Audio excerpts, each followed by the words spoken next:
Ladies and gentlemen, please rise to welcome the Vice President of the Republic of Indonesia, His Excellency Maruf Amin.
Bismillahirrahmanirrahim.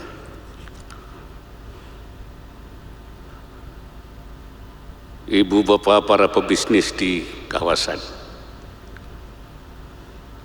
Indo-Pasifik adalah kawasan kunci bagi perekonomian dunia. Kawasan ini menyumbang lebih dari 60% PDB dunia, hampir setengah dari total perdagangan global berpusat di kawasan. Dengan posisi strategis yang dimiliki, ASEAN berpeluang untuk memainkan peran sentral dalam menjaga stabilitas serta menggerakkan pertumbuhan di kawasan dan dunia. Ada 3 hal yang ingin saya sampaikan.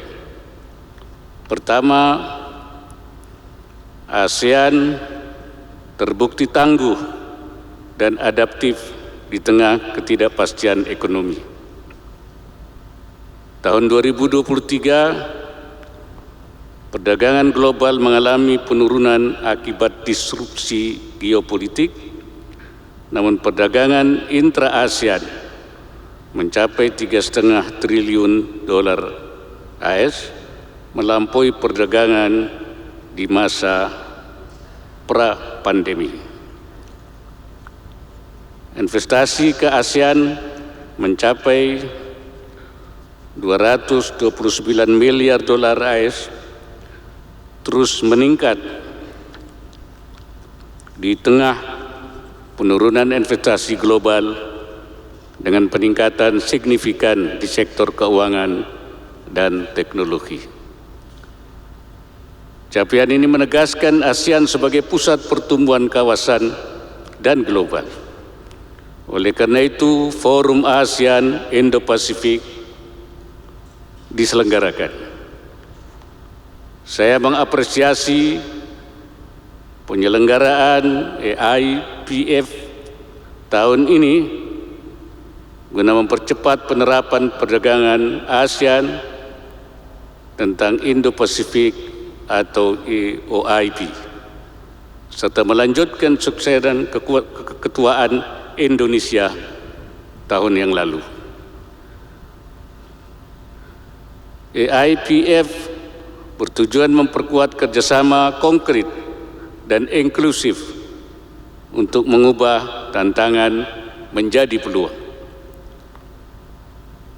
Yang kedua, kita perlu memperkuat transisi hijau di kawasan. Di tengah berbagai tantangan seperti stagnansi pertumbuhan ekonomi global dan disrupsi perdagangan, ASEAN perlu menyelaraskan inovasi di sektor lingkungan hidup dengan transformasi digital yang dapat berkontribusi pada investasi dan sektor keuangan secara berkelanjutan. Transisi energi melalui teknologi bersih dan energi terbarukan perlu ditingkatkan.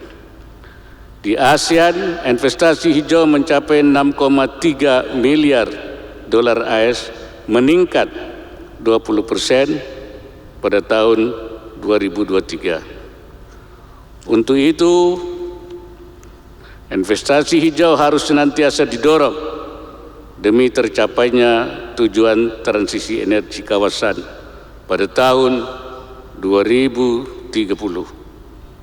Kedepannya kita juga perlu mengoptimalkan kerjasama di bidang ekonomi sirkular serta ekonomi biru agar selaras dengan tujuan pembangunan berkelanjutan.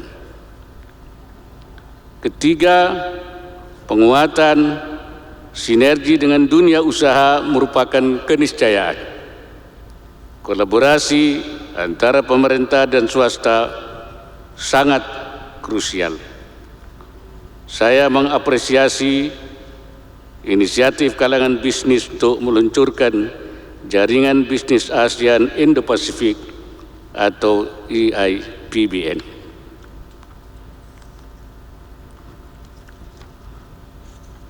EIPBN akan memperkuat kerjasama secara inklusif serta dialog antara pemangku kepentingan di kawasan Indo-Pasifik. EIPBN dapat mengambil peran untuk memobilisasi pembiayaan hijau, mendorong transfer teknologi, serta mempercepat transisi energi. Dengan peran tersebut, EIPBN akan memastikan ASEAN tetap menjadi pusat pertumbuhan ekonomi yang tangguh dan berkelanjutan dalam menghadapi tantangan global. Bapak, Ibu yang saya hormati, akhir kata, mari kita bersama-sama mendorong perdagangan berkelanjutan, meningkatkan investasi hijau, dan memperkuat kolaborasi di kawasan Indo-Pasifik. Terima kasih.